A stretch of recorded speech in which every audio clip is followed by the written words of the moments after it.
With crime out of control in major cities across the country, it appears some voters might start to hold prosecutors accountable. This week, San Francisco's ultra-progressive district attorney, Chesa Boudin, is facing a recall election, so he could be removed from office. That's right, San Francisco is turning against its very progressive DA. Could the tide really be turning against the far-left criminal justice reform effort? I'll answer that in tonight's Hold the Line.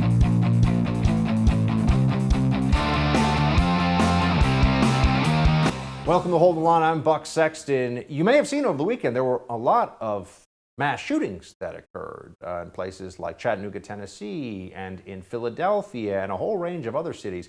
Multiple people shot, many cases killed, dozens wounded. Here's just the CBS News headline. At least 13 were killed, dozens wounded in weekend mass shootings across the U.S. Horrendous and unthinkable is, of course, the quote here. And that's true. Except it is not unthinkable insofar as this happens pretty frequently. You look at what goes on in a normal weekend in Chicago. This has become far too routine in this country. So yes, it is horrendous, but the reality is we are going through a continued surge in violent crime in this country.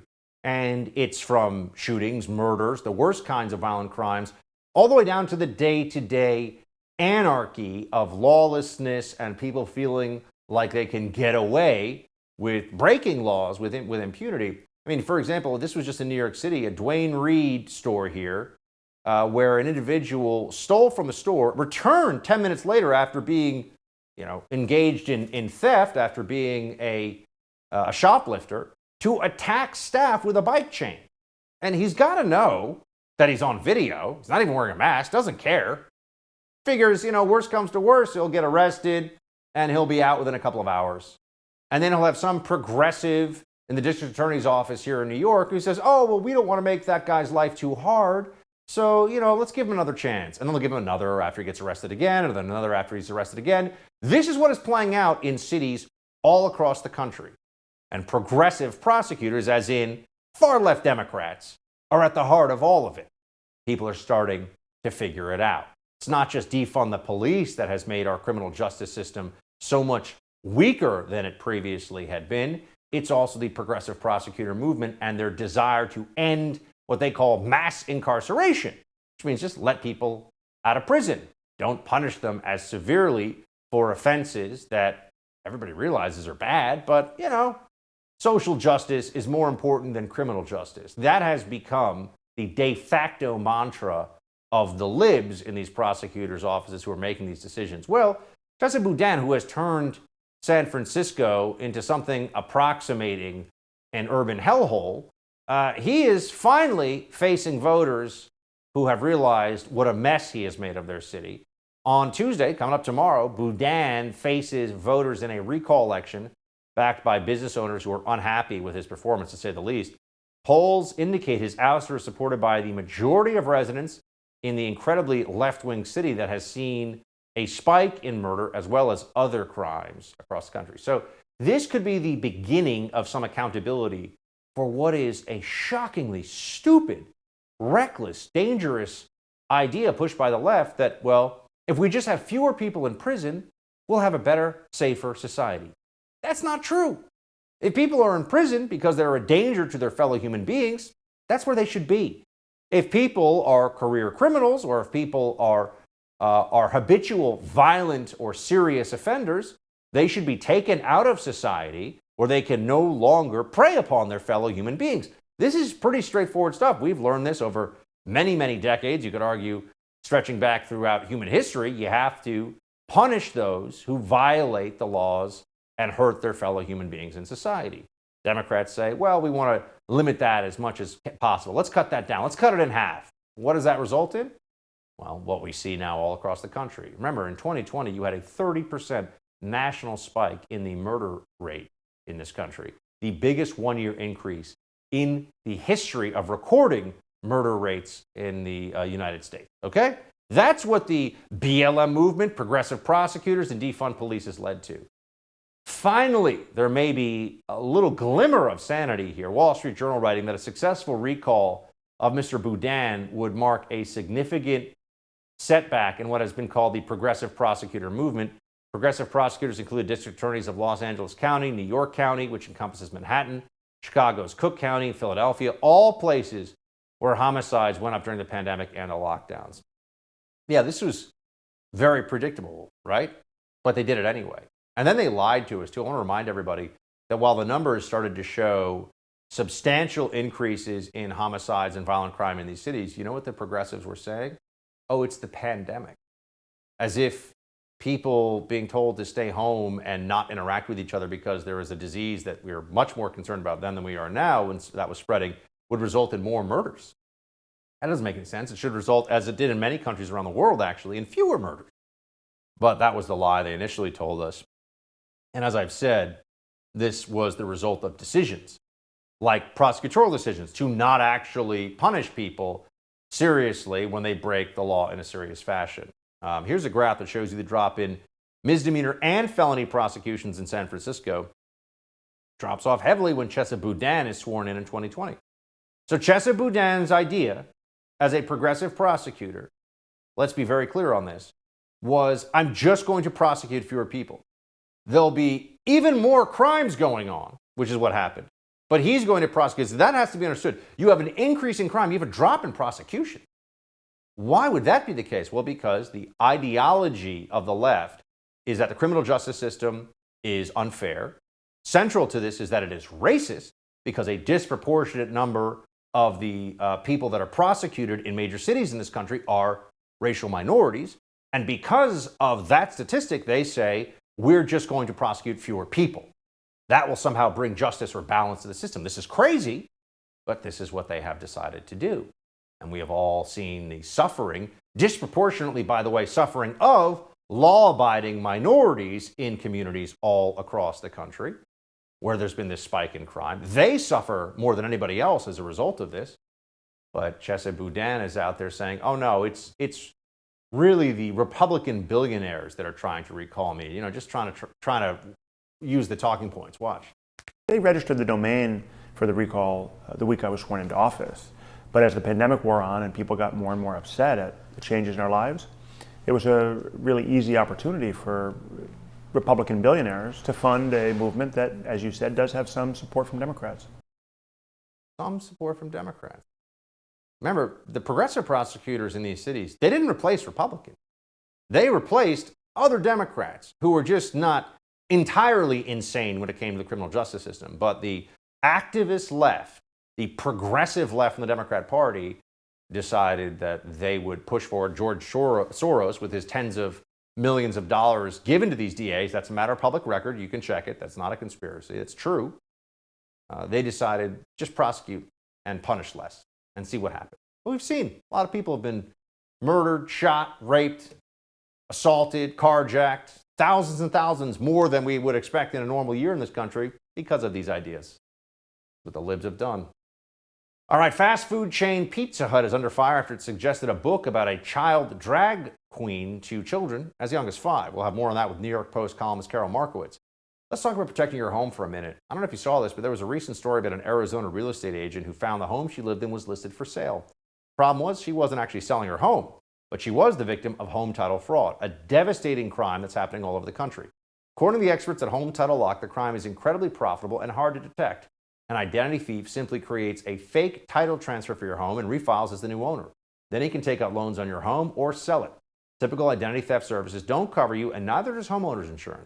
Home Title Lock, however, does. Home Title Lock puts a barrier around your home's title. The instant they detect anyone tampering with your home's title, they help shut it down and help get your home back in your name. Here's what you should do. Go to HometitleLock.com and read the testimonials from FBI agents and government officials. Then register your address to see if you're already a victim and don't even know it yet. When you protect your home, tell them Buck sent you to get 30 free days of protection. That's HometitleLock.com, HometitleLock.com. Carol Markowitz up next.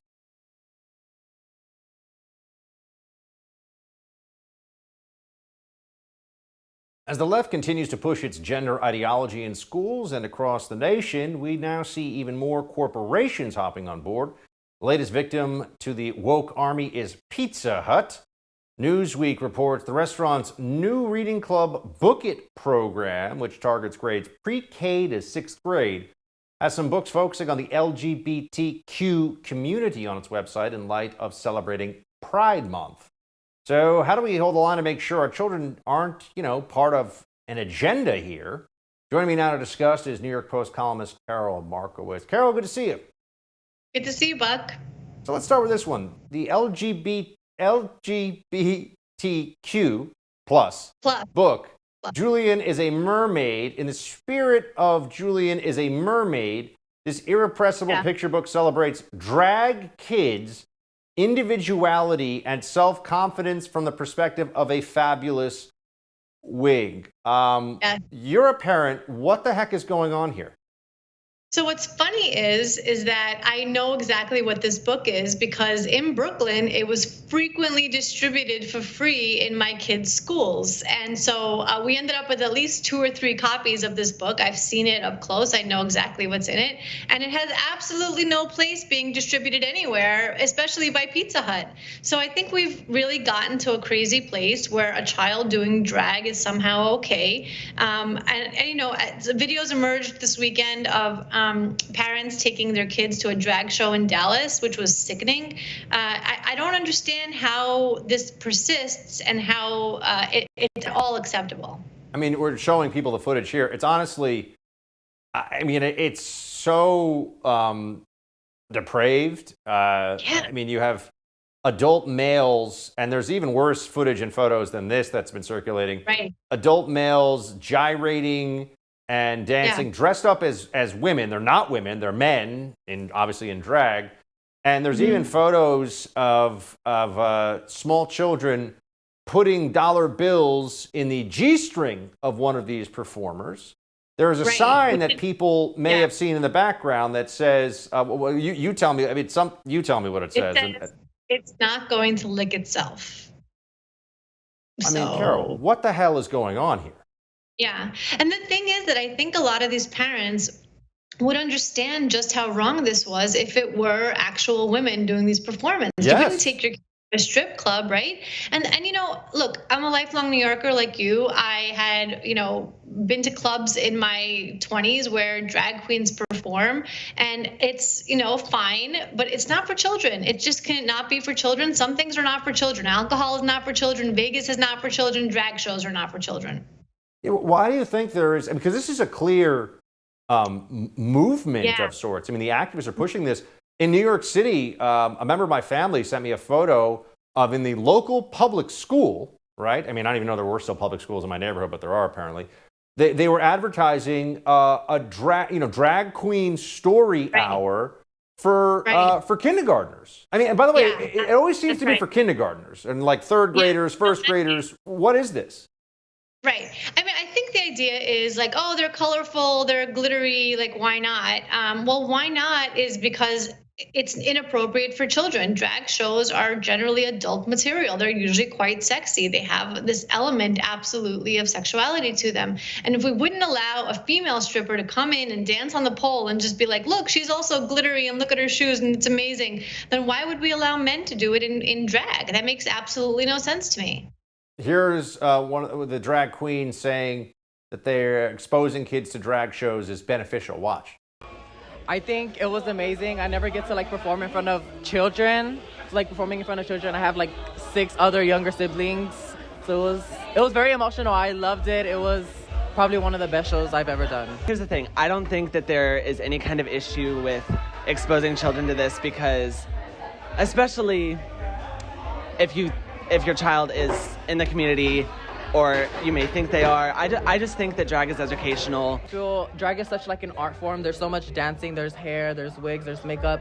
There's so many things that kids will love to experience with. So I feel like a lot of kids will want to dabble in everything that's going on in drag. There's so much there, Carol. I think these people are I think they're mentally ill. But beyond that. The idea that they don't generally get to perform for kids, that's by design. You don't generally get to perform your show for kids. It's also, look, burlesque is an art form, right? I quite like drag, and I don't have a problem with it for grown-ups. I just think it's ridiculous when you aim it at kids. It's like so many other things. You can go to a burlesque show and be like, wow, that's pretty cool, and that's, for grown-ups to watch, but then you wouldn't take your 6-year-old because that's inappropriate. My radio co-host today said, he's got small kids. He's like, if I took my 8-year-old to a strip club, even if the women kept, didn't get, didn't take off their clothing, everybody would think that I was, him speaking in the first person, he's some kind of degenerate in child services would come and talk. And that would happen. So why does this make it? I mean, I think why would this be okay? I think it's not okay. I think, though, there was something that was really interesting in one of those drag performers when they were talking about this, that there are drag kids in the audience, as if there's already kids who, without adults training them to do this, would throw on wigs and glitter and gyrate their body parts in a way. I mean, it's like these people are crazy. Right. It is absolutely fed to them by adults. There's no way a kid wakes up and decides to do this on their own. Every few years, they tell the story of a various drag kid, and there's absolutely no way that kid discovered what to do without a grown-up pointing them in that direction. It's all really sad and sickening, and it really it's meant to blur the lines of gender, and the whole "what is a woman" conversation right now stems from exactly this kind of thing, where we're no longer sure what a woman is because the gender lines have been so blurred. By the way, as you probably have seen, Carol, the Biden administration is tying school lunch funding to including the trans agenda as though it's a civil right and part of Title IX. Your governor in the state of Florida, wish he could be everybody's governor, pushing back on this. Watch. We're prepared for what Biden throws our way. Yes, part of it's the inflation and the gas. Part of it are intentionally destructive policies like trying to deny school lunch programs for states that don't do transgender ideology in the schools. I mean, give me a break. Totally off his rocker to be doing that. We're fighting on that. Don't worry. So we're just prepared to be able to defend the taxpayers and the hardworking people in the state of Florida. And I couldn't be prouder for doing that. Yeah, I'm proud of him. It's a unique experience for me to have a politician that I think is great, and he happens to be my governor. That's incredible. That never happens. I've never had a politician that I thought was really, doing what I wanted him to do. So it's great. It's the preservation of normalcy that I'm always talking about with Florida. It's not that Florida's doing something crazy. It's literally just trying to preserve a normal life that we used to understand before we got to the Biden administration using birthing person as if that's okay to replace the word for mother. Like it's just back to sanity. And that's what Ron DeSantis pushes, and I'm all for it. Me too. Carol, good to see you. Nice to see you, Buck. Federal lawmakers on the January 6th committee are set to take their case public this week as Americans seem less interested in what they have to say. After the break, we'll talk to senior counsel at the Article 3 Project, Will Chamberlain. But I want to talk to you about protecting your online data for a second. A lot of companies promise your privacy is guaranteed. We know that's not true. That's why you need a new privacy and cybersecurity application tool called Secure. It's spelled S-E-K-U-R. Secure is using proprietary encryption and offering secure instant messaging and email. With Secure, all of your communications based on servers and data centers hosted in Switzerland without using any of the big tech platforms. Privacy is a big issue now. Without real security, people can read your emails, messages, even your bank information. Secure will never mine your data and never ask for your phone number. You can send emails to your doctor, banker, lawyer, or anyone else with total confidence you're not being spied on by your internet provider or big tech. Secure is your solution to stop the constant theft of your digital identity. It costs only $5 for the messenger, only $10 for the messenger and email combination package. Go to secure.com and take back your privacy today. That's SEKUR.com. Use promo code BUCK for 25% off. We'll be right back with more. Hold the line.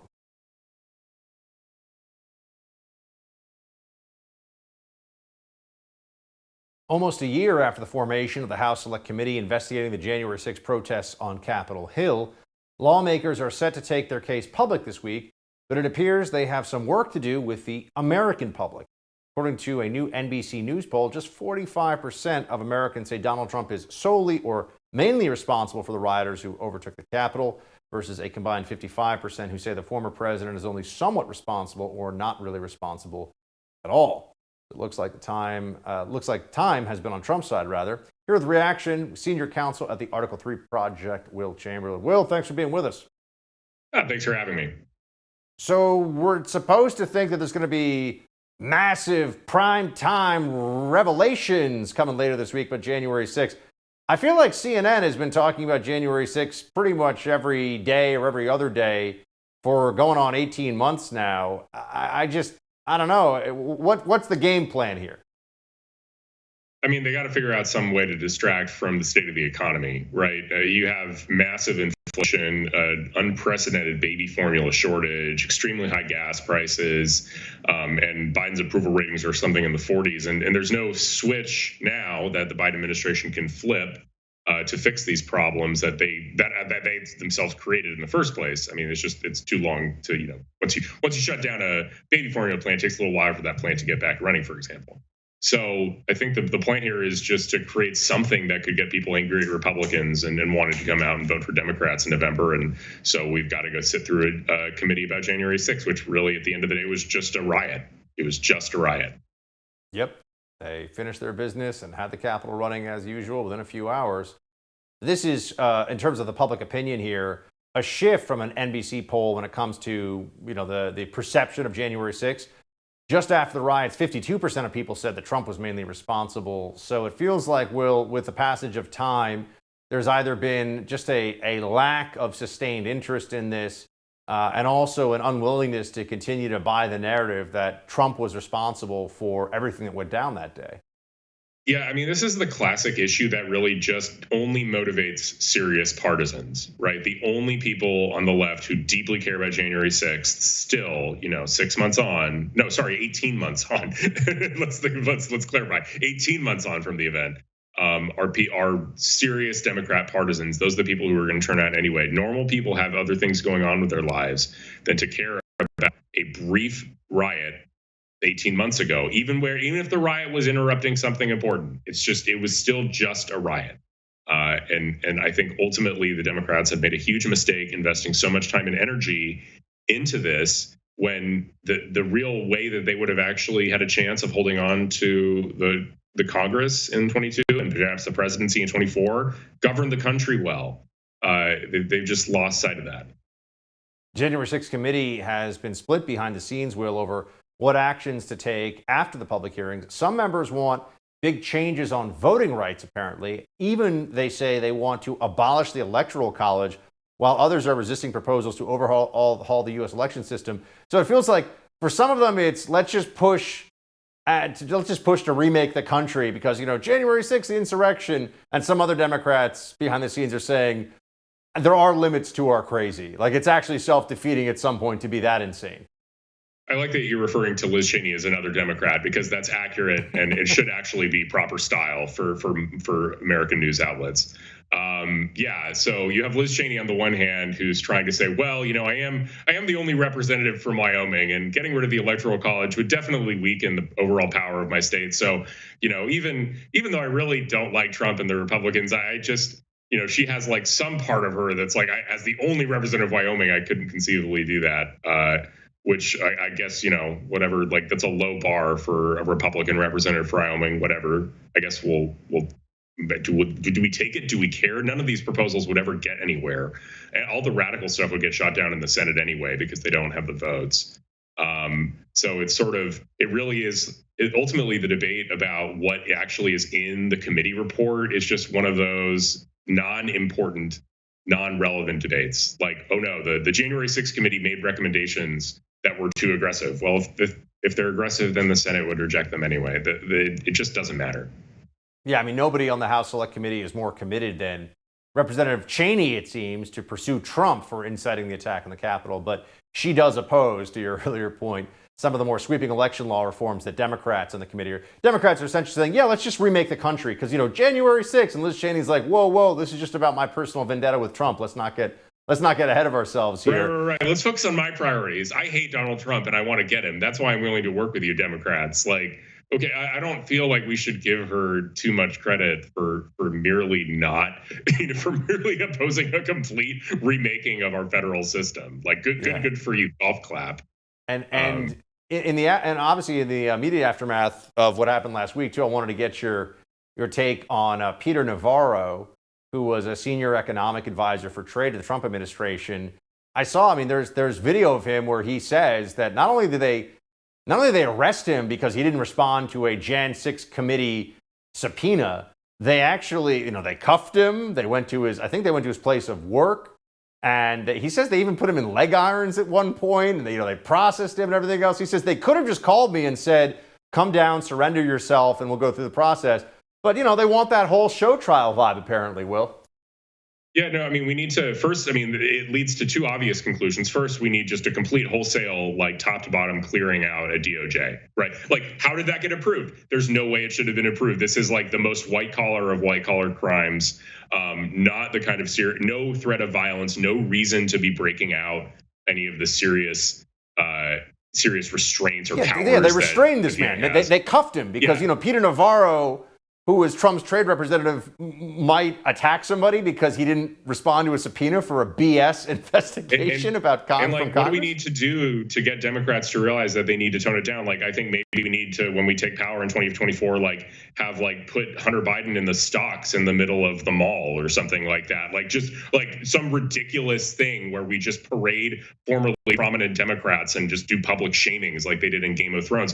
What do we have to do to get you guys to act like normal people, to realize that you just can't unilaterally do this stuff to Republicans without us doing something in return? I seriously hope there has to be some consequence for this, and the way that it's not merely that they're going after people for contempt of Congress, which nobody's done in 40 years, but they're doing it in the most heavy-handed, aggressive, authoritarian way possible, as though they'll never be out of power again. And I think we need to it's just yet another reminder that when Republicans retake power, it's not enough to stop the abuses. There has to be some punishment, right? At a minimum, anybody who's responsible for that decision, to put Navarro and leg iron should be fired and blackballed from the government. And there needs to be a lot more of that. You would think so. And yet it feels like we live in crazy times, Will. But thanks for bringing us a bit of sanity, my friend. Of course. Always good to talk to you. Gas prices hit another record high today, and news from Saudi Arabia is that they'll be increasing the price of crude oil. After the break, the first TV's Tina Lowe stops by to explain why America might be headed for a Jimmy Carter-era style oil crisis. Right, we'll be back.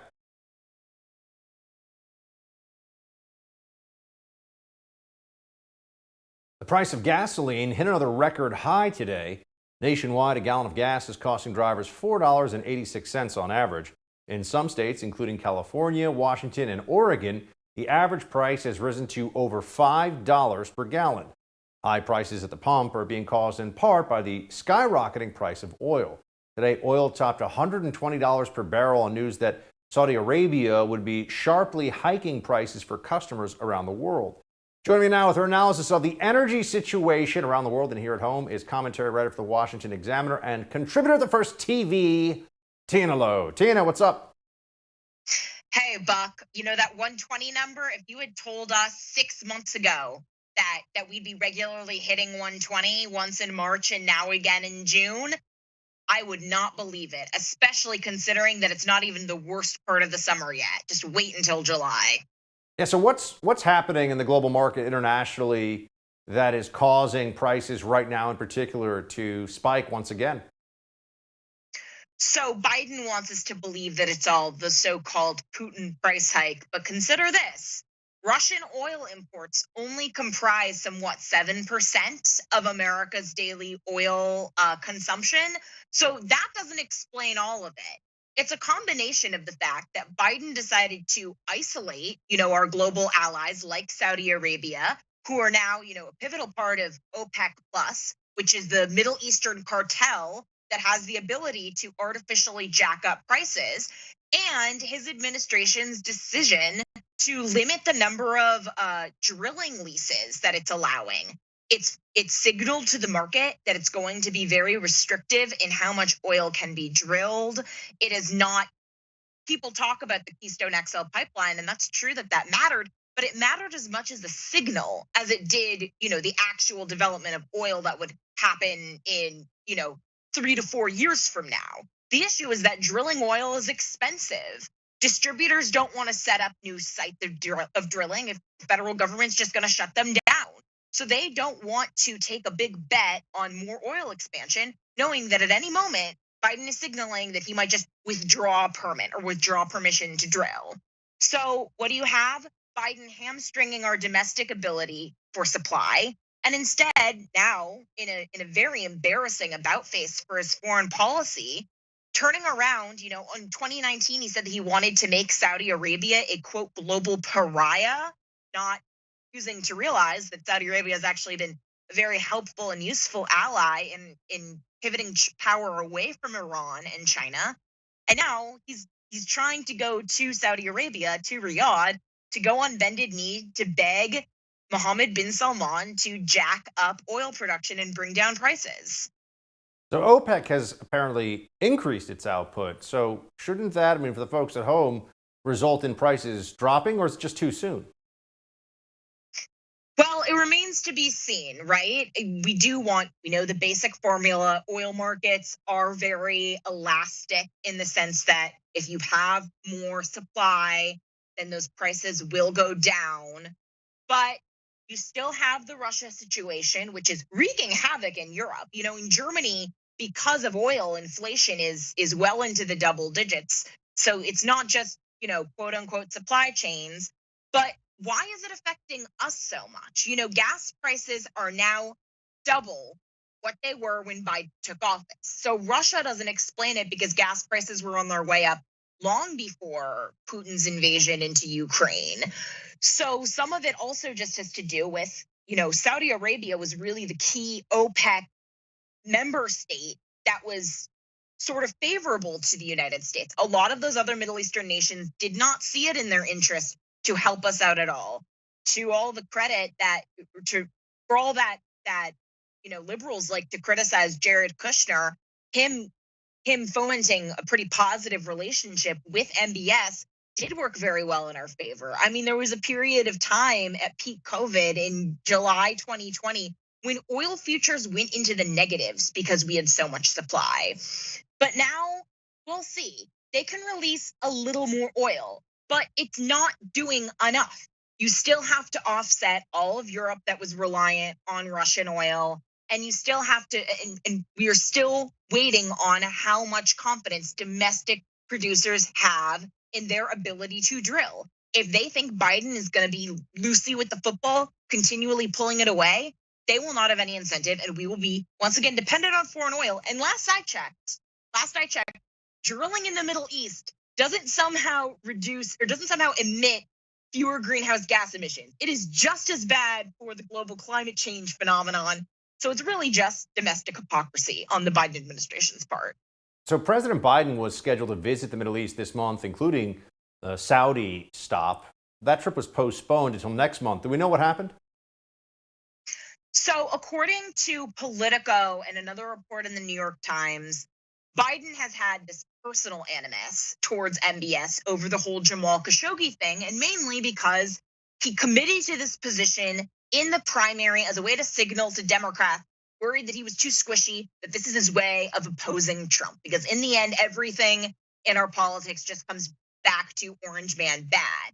But advisors are saying if you do not want to piss off everyone betting that the Interior Department limits American drilling, then you have to go to Saudi Arabia. And quite frankly, Biden's position on Saudi Arabia has never made much sense, considering that you have, Biden saying that he wants to make Saudi Arabia a pariah state, but still the U.S. Having Saudi Arabia be its number one purchaser or client of arms. The fact that we have totally backed the war in Yemen without congressional approval. So it's not as though Biden actually did anything to take vengeance for the death of Jamal Khashoggi, who may or may not have been a Qatari agent. But it's just that he just wants to have the maximum, war of the words, piss off MBS and think that there will be no direct consequences. And right now the consequences are all of us are paying at the pump. I mean, in some states, minimum wage doesn't cover 2 gallons of gas. So Tina, to that end, just for folks at home, what actually matters to them, are we looking at gas lines a la the Carter era? Are we looking at shortages even more than we've already seen? I mean, what's the gas picture looking like this summer? I mean, I certainly think so, especially hopefully people have transitioned away from diesel cars, which I know were all the rage with environmentalists about 15 years ago. I mean, everything about this is remnant of the Carter administration. The only difference is at least Carter had a chairman of the Federal Reserve who actually had the cojones to raise rates on time. Right now, interest rates are at 1%. When interest rates were when inflation was last at 8.3, 8.5%, Paul Volcker brought up, interest rates into the double digits. So that is how behind the curve the Fed is on inflation. So I think it's going to be worse than the Carter administration, but that's just because I'm a pessimist. And that's why you have me here, Buck. Dose of reality, courtesy of Tina. Always good to see you. Thanks for being with us. Thank you, Buck. Elon Musk may be rethinking his acquisition of Twitter. We'll have that story for you in Quick Hits. Stay with us.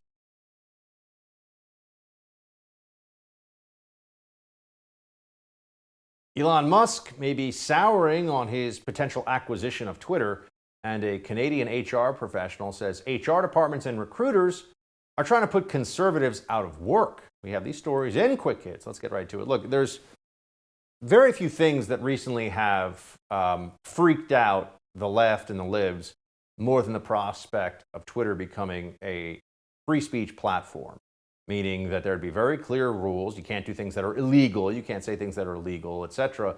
But beyond that, you could share disfavored opinions, maybe even, quote, misinformation, which, as we know, ends up a lot of the time being right anyway. And the left completely panicked about that because Elon Musk is the richest man in the world, and he says that he's going to buy Twitter. Well, unfortunately, that may not actually happen. We'll see. Here's a letter from Musk, who's threatening to walk away from the Twitter deal. He said, based on Twitter's behavior to date and the company's latest correspondence in particular, Mr. Musk believes the company is actively resisting and thwarting his information rights under the merger agreement. This is a clear material breach of Twitter's obligations under the merger agreement, and Mr. Musk reserves all rights resulting therefrom, including his right not to consummate the transaction and his right to terminate the merger agreement. So this is concerning to those of us who are hoping that this may open a pathway for Twitter to be a true free speech platform. If Musk doesn't buy it, then Twitter goes back to its old habits, most likely, of suppressing conservatives and doing everything in its power to elevate the ideology of the left as though it is sacrosanct truth. Of course, it's not the case. They were wrong about so much during COVID. They've been wrong about so much that it's hard to even begin to list it all out here. But Elon buying Twitter would be a great thing for free speech, a great thing for our republic, in my opinion.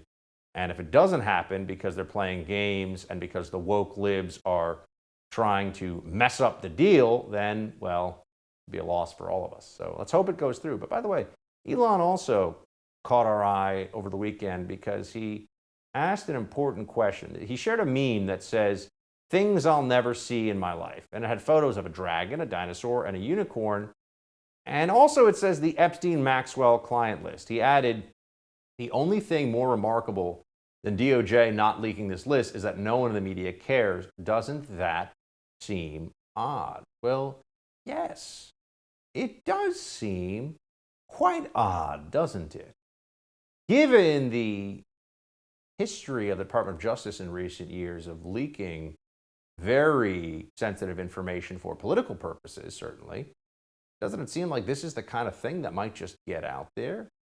Don't we have some right to know who was involved in this way? Who was involved with Epstein and Maxwell? Isn't that something that could be public record? I mean, we don't know if they necessarily did anything criminally, but who was on that list? We want to ask them some questions like, why are you on the list? But that never somehow makes it to the light of day. I wonder why.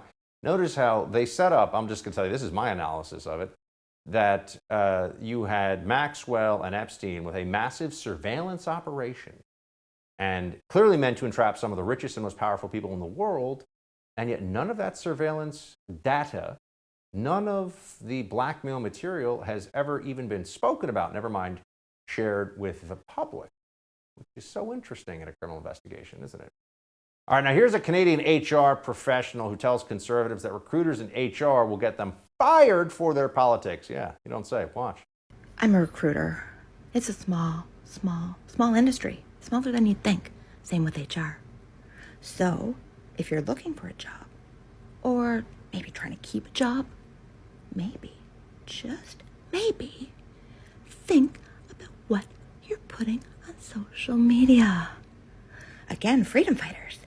I know you're not really big with stats and, facts aren't your thing, But what I can tell you, what is a fact, is that recruiters talk. And recruiters, like the majority of Canada, don't agree with you. Do you know what that means? Do you have any guesses? Any guesses what that means? What that means is that if you need a job, you might not get one. If you want to keep a job, you might not get to do that. It's telling you, yeah, you better toe the line of the left-wing agenda here, or else you're not going to get a job, might get fired from your job. Here you go, folks. They've infiltrated everything, including HR. As ever, tonight's Hold the Line. The No Spin News with Bill O'Reilly is next. Fields High.